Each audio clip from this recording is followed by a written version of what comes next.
अज्ञान का अंधकार हटाकर ज्ञान ज्योत जगाने वाले अरहंत वीतराग परमात्मा निर्ग्रंथ सद्गुरुदेव आगम वाणी को भाववंदन। जय हो। चातुर्मास का काल है। हम सभी गुरु भगवंतों की परिउपासना करते हुए आत्म साधना, आत्म ध्यान में लीन हैं। आत्म ध्यान के मार्ग पर आगे बढ़ रहे हैं। ध्यान, अब ध्यान शब्द आते ही हम कई बार उलझ जाते हैं। उलझते इस तरह से हैं कि हम ध्यान करने को या ध्यान में प्रवेश पाने को या ध्यान में होने को अपने विचित्र विचित्र थ्योरीज़ के आधार पर समझ लेते हैं। किसी को लगता है कि बिल्कुल एक जगह पर बैठकर किसी एक चीज़ पर फोकस करना ध्यान है। लेकिन हम ध्यान दें कि जिसे हम ध्यान कह रहे हैं उसके बोलने में ही कहीं न कहीं वो हमें जता रहा है कि ये ध्यान नहीं है। जैसे हम कह रहे हैं किसी एक चीज़ पर फोकस करना यानी केंद्रित करना। तो जहाँ हम अपनी दृष्टि को, अपने मन के सारे चित्तों को एक जगह पर फोकस कर रहे हैं तो वो केंद्रित होना हो गया, यानी फोकस करना हो गया। वो आपकी एकाग्रता को तो बढ़ा देगा, वो आपको एकाग्र तो कर देगा, लेकिन ये पूर्ण अर्थों में ध्यान नहीं है। हाँ, हम कह सकते हैं कि ये शुरुआत है कि हम अपने मन के सारे चित्तों को एक जगह पर केंद्रित कर रहे हैं। यानी वो जो बिखरे बिखरे चित्त हैं, जो हमारा खंड खंड मनस्थिति है, जो एक इधर भाग रहा है, एक उधर भाग रहा है, तो हमने, जैसे हम टॉडलर्स को स्कूल जाना सिखाते हैं ना, वैसे ही हम ध्यान के क्षेत्र में टॉडलर्स की तरह पहले अपने मन के बिखरे बिखरे चित्तों को एक जगह पर केंद्रित करने को ध्यान कहते हैं। अब ये शुरुआती दौर के लिए ठीक है, और ये केंद्रित होना, आत्म केंद्रित होना, हम इसको कह सकते हैं कि कई मार्गों द्वारा इसको हासिल कर सकते हैं। कुछ लोग मंत्र जाप करके कर सकते हैं, कुछ लोग किसी एक चीज़ पर फोकस करके अपने ध्यान को पूरी तरह से वहाँ पर एकाग्र चित्त करके उसको हासिल कर सकते हैं। कई लोग मात्र अपने मन को देख कर भी कर सकते हैं। लेकिन अगेन ये जो स्थिति है ये शुरुआती दौर है।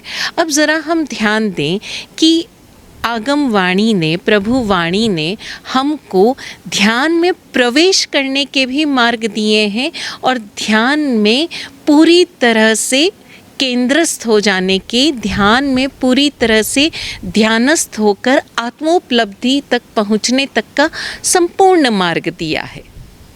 इसका एक रास्ता प्रतिक्रमण है, जो अभी चातुर्मास के दिनों में लगभग सभी साधक रोज़ाना शाम के समय यानी संध्याकालीन कर रहे हैं, और बहुत सारे लोग सुबह भी, यानी रात का जो प्रतिक्रमण है वो सुबह उठकर वो प्रतिक्रमण कर रहे हैं।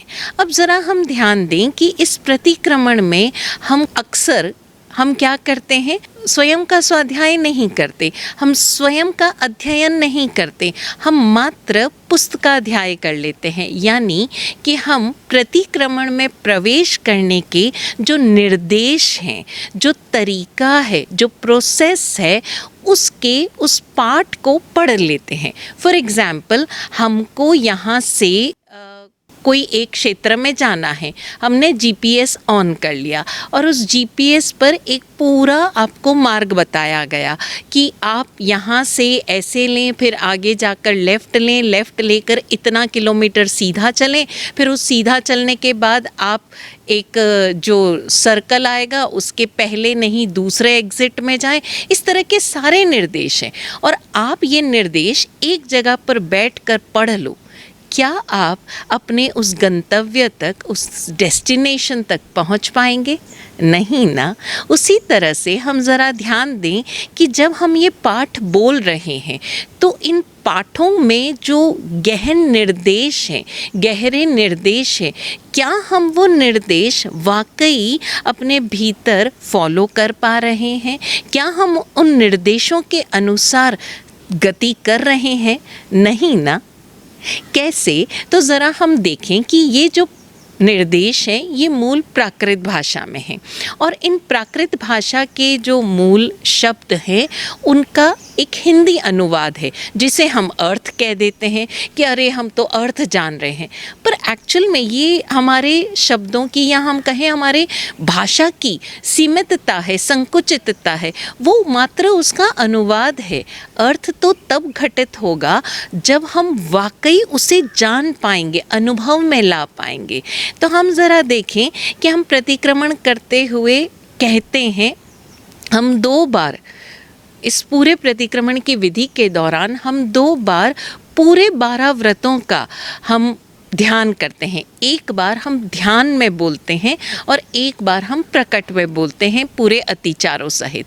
तो जब हम पहली बार ध्यान में उन 12 व्रतों का कहा जाए तो बोलते हैं, लेकिन सही अर्थों में देखा जाए तो हमें उन 12 व्रतों के आधार पर एक श्रावक को और साधु को 5 महाव्रतों के आधार पर, तो उस व्रतों के आधार पर हमें तस् ते आलोम ऐसा हम बोलते हैं, यानी हम आलोचना करते हैं।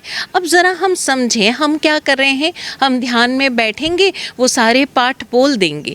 क्या वो पाठ बोलना प्रकट में नहीं, आप भीतर ही बोल रहे होंगे, लेकिन क्या वो पाठों को बोलना वाकई आलोचन हो गया? क्या वाकई हमने उन पाठों के आधार पर स्वयं को पूरी तरह से देख लिया? और जब हम दूसरी बार प्रकट में बोलते हैं तब हम कहते हैं तस्मिच्छामि दुक्कडम, यानी मेरे वो सारे दुष्कृत्य मिथ्या हो। अब क्या हमने वाकई ऐसा कर दिया? और क्या ऐसा बोलने मात्र से हो गया? तब तो बड़ा आसान हो जाएगा। हम बोल देंगे कि 2 रोटी और 1 कटोरी दाल ये मेरे पेट को पूरी ऊर्जा दे रही है, मेरे पेट को संपूर्ण पोषित कर रही है। क्या ऐसा बोलने से वाकई हमारा पेट भोजन से भर गया? क्या हमारे शरीर को यथाशक्ति ऊर्जा मिल गई? उत्तर आप स्वयं जानते हैं। ऐसा थोड़ी होता है। आप बोलोगे ये क्या मजाक की बात होगी। बिल्कुल यही बात है। अगर ऐसा हो सकता तो फिर तो बड़ा आसान हो जाता जीवन। फिर तो हम चाहे जो दुष्कृत्य करें और फिर शाम को प्रतिक्रमण बैठकर हम बोल देंगे कि मेरे सारे दुष्कृत्य जो है वो मिथ्या हो जाए, हमें उसका कर्म फल भोगना ही ना पड़े। और अगर ऐसा होता फिर तो सभी को आसानी से मुक्ति मिल जाती। ज़रा सोचने वाली बात है। ये निर्देश हैं और उस निर्देश में हम देखें हमें कहा गया आलोम, यानी आलोचना करता हूँ। अब यहाँ हम आलोचना शब्द को भी तो समझें। हमने आलोचना का अर्थ लगा दिया क्रिटिसिज्म, यानी कि मैं निंदा करता हूँ, अरे मैं कितना बुरा हूँ, मैंने ये पाप कर दिया, मैंने वो कर दिया। और आजकल अगर हम देखें हिंदी में आलोचना की विधियाँ, तो वो स्वयं को एक तरह से स्वयं की ही निंदा करने की बातें हो गई। लेकिन ये 2 अलग अलग शब्द हैं और देखा जाए तो आलोचना शब्द अपने आप में सेल्फ डिफाइंड है, स्वपरिभाषित है। आलोचना, लोचन यानी आँख, लोचना यानी देखना। और अगर हम साहित्यिक दृष्टि से भी देखें, हिंदी भाषा की दृष्टि से भी देखें, तब भी आलोचना एक विधा है, साहित्य की एक विधा है, जहाँ पर किसी भी जो रचना है, कोई भी रचना है, चाहे वो काव्य है, चाहे वो कहानी है, उपन्यास है, वो विधा की आलोचना का अर्थ मात्र उसका क्रिटिसिज्म नहीं है, उसकी निंदा नहीं है और समीक्षा भी नहीं है। उस आलोचना का अर्थ है कि उस संपूर्ण हिंदी साहित्य के इतिहास में वो जो कृति है, वो जो रचना है, उसका क्या स्थान है।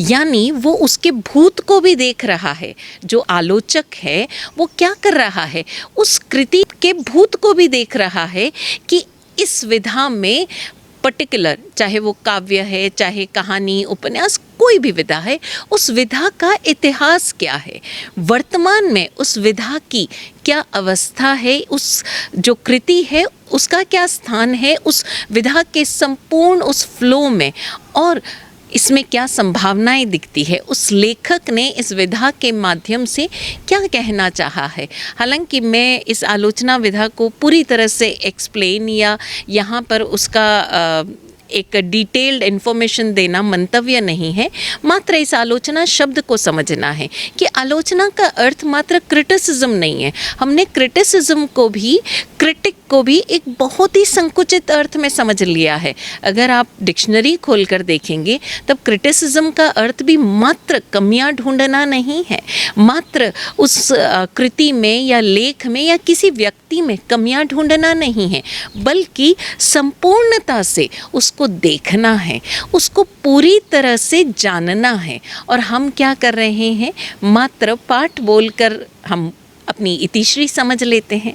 इन 12 व्रतों के आधार पर, एक एक व्रत के आधार पर स्वयं का निरीक्षण करना है और बहुत गहन रूप से निरीक्षण करना है, तटस्थ होकर, ज्ञाता दृष्टा होकर। और जब हम निरीक्षण कर पाएंगे, आलोचन कर पाएंगे, तभी तो हम जान पाएंगे कि हमारे दुष्कृत्य कौन से हैं, और फिर उन दुष्कृत्यों को हम अपने भीतर से हटा पाएंगे, उन्हें मिथ्या कर पाएंगे, ताकि हमारे वर्तमान में और भविष्य में उसका कोई भी फल हमारे जीवन में पूरी तरह से ना हमें सहन करना हो।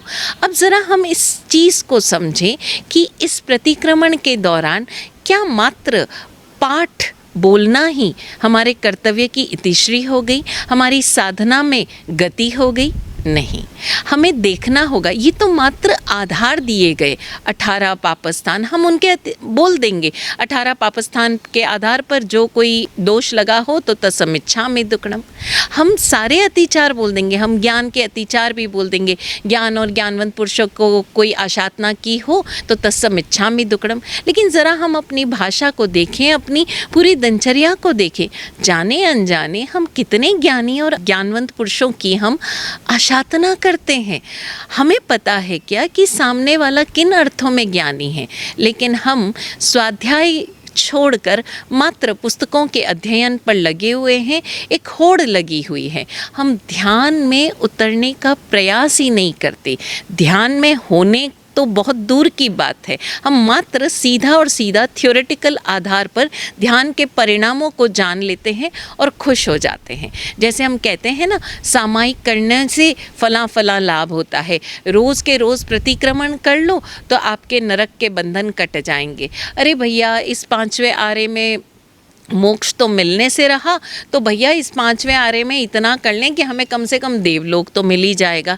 जैन धर्म सर्वश्रेष्ठ धर्म, ये सारी थ्योरीज हमें पता है, लेकिन ये जो दिशा निर्देश हमें दिए गए हैं, हर एक सूत्र, चाहे आप किसी भी सूत्र का स्वाध्याय करो, स्वाध्याय क्या है और कैसे किया जाना चाहिए ये फिर हम समय आने पर समझेंगे। लेकिन आज हम इतना जान लें कि ये जो आगम है, आगम वाणी है, ये एक सूत्र है, ये दिशा निर्देश है, ये टकोर है कि हम स्वयं को जान पाएँ, देख पाएँ। तो जब भी इस पूरे 4 महीनों के दौरान, क्योंकि अभी पर्युषण का समय भी आने वाला है, हम ज़रा स्वयं का निरीक्षण करने का प्रयास करें, आलोचना करने का प्रयास करें कि हम कहाँ कहाँ पर इन सारे अतिचारों में लिप्त हो रहे हैं, हम कहाँ कहाँ इन व्रतों को हम भंग कर रहे हैं। और अगर हम व्रती साधक नहीं भी हैं तब भी हम ये जो व्रत हैं, जो हमारे दैनंदिनी जीवन में हमारे जानने योग्य है, आचरण करने योग्य है, तो हम ज़रा चेक करें खुद को कि कहाँ कहाँ हम प्राणातिपात में रमण कर रहे हैं, कहाँ कहाँ हम अदत्त ग्रहण कर रहे हैं, कहाँ कहाँ हम मृषा कथन कर रहे हैं, भीतर बाहर कहाँ कहाँ हमारा परिग्रह है, हम अपने बंधनों को जानें और बहुत गहराई से जानें। जैसे जैसे बंधनों को हम जान पाएंगे वैसे वैसे ही तो मुक्त हो पाएंगे। जब हमें पता ही नहीं है कि गांठें कहाँ हैं तो उन गांठों को खोलेंगे कैसे? निर्ग्रंथ होने की साधना यही तो है कि हम अपनी ग्रंथियों को जानें, अपने उन बंधनों को जानें और जानकर जैसे जैसे हम जानते जाएंगे वैसे वैसे हम खोलते भी जाएंगे। जहाँ गांठ पड़ी है वहीं से तो गांठ खोलेंगे ना, जहाँ से गांठ बांधी गई थी वहीं से तो गांठ खुलेगी। और जैसे जैसे हम उन गांठों को खोलते जाएंगे वैसे वैसे हम इस निर्ग्रंथ साधना में उत्तरोत्तर गति करते जाएंगे। अभी कुछ ही दिनों में हम स्वाधीनता दिवस, स्वतंत्रता दिवस मनाने वाले हैं। तो ज़रा हम चेक कर लें कि हम कहाँ कहाँ परतंत्र हैं, हम कहाँ कहाँ बंधे हुए हैं, किस किस मोह में बंधे हुए हैं, किस किस आसक्तियों में बंधे हुए हैं और कैसे कैसे हमारे भीतर मिथ्या धारणाएं, मान्यताएं, भय हमें जकड़े हुए हैं। उन एक एक भय को आप सोचेंगे कि आज हम प्रतिक्रमण करके अपने सारे भय को जान लेंगे और उनसे मुक्त हो जाएंगे, तो माफ़ कीजिए, ये ज़रा मुश्किल है। ये कोई चमत्कार नहीं है। आप पहले स्वयं को जानने का प्रयास करें धीरे धीरे। और स्वयं को जानने का प्रयास करने का अर्थ क्या है कि आप एक लाइन पर चलते चले जाएं। जैसे आपने सपोज़ पापस्थान ले लिए, तो आप इतना भी अगर कर लेंगे कि मैं एक पापस्थान को देखूं कि मैं कहाँ कहाँ पर प्राणातिपात कर रहा हूँ, किन किन जगहों पर मेरे द्वारा किसी अन्य का प्राणातिपात हो रहा है, स्वयं का प्राणातिपात हो रहा है, मैं कहाँ कहाँ परिग्रह में जकड़ा हूँ। मात्र एक आधार पर भी अगर आप स्वयं को देखते चले जाएंगे, अपने आप को देखते चले जाएंगे, और ये साधना ज़रा मुश्किल है। दूसरों के दोष देखना बड़ा आसान है, स्वयं के दोष देखना बड़ा मुश्किल हो जाता है।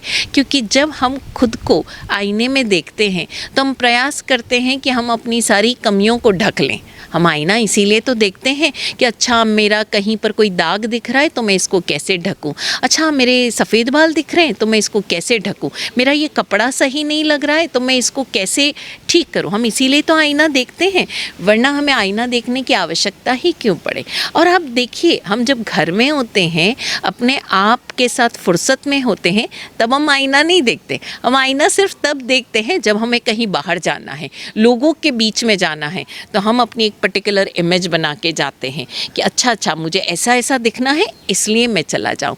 लेकिन आज जब आप आईना देखें तो ज़रा देखने का प्रयास करें कि जैसा मैं दूसरों को दिखा रहा हूँ क्या मैं वाकई में वैसा हूँ, और अगर मैं वैसा नहीं हूँ तो क्यों नहीं हूँ, वो कारण क्या है। क्या है मेरा डर, क्या है मेरा ईगो, क्या है मेरा भीतर की लालसाएं, आकांक्षाएं, मेरा लालच कहाँ कहाँ है।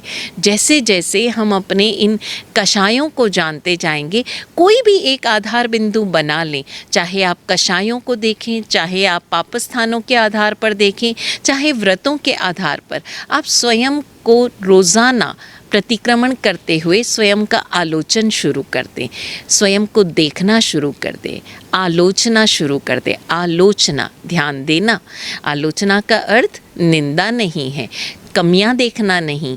आलोचना का अर्थ है स्वयं को भली भांति देखना। लोचना, लोचना यानी बहुत अच्छी तरह से देखना। लोचन का अर्थ आँख, जैसा हमने पहले बात की। तो इस स्वतंत्रता दिवस पर आप स्वयं को स्वतंत्र करने की साधना करें और अपनी इस आत्म साधना में गति करें। यही सद्भावना। ओम शांति।